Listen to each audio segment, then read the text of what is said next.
তিতামিডা বুঝে না, পাগলারে জিলাপি দিও না। পাগলা কিন্তু জাতি হিসাবে পাগলা জাতি, শুধুমাত্র ভদ্র হওয়ার চেষ্টা করতেছিল, কিন্তু ভদ্র হইলেই তো মানুষ খিলাইতে আসে না বাংলাদেশে?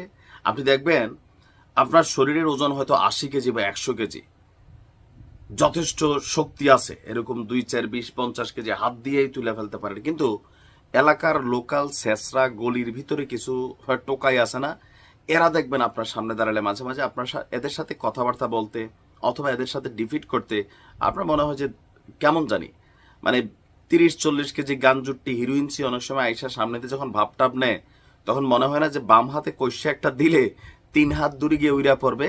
বেসিক্যালি ইসরায়েল হচ্ছে এলাকার সেই টোকাই, আর ইরান হচ্ছে সেই আপনি, যার গায়ে 100 কেজি মাংস আছে, শরীরের শক্তি আছে, খালি আমরা চাইছি ভদ্র হইয়া বাঁচতে। আমি যখন নিউজটি করছি, জায়গায় জায়গায় ধোয়া উঠছে। 15তম বার হামলা হয়ে গেছে ইসরায়েলের জমিনে।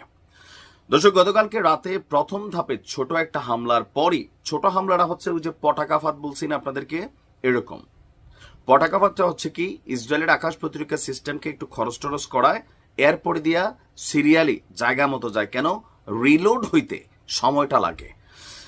ক্ষেপণাস্ত্র এবং শতাধিক ড্রোন দিয়ে আবারও একযোগে ইসরায়েলের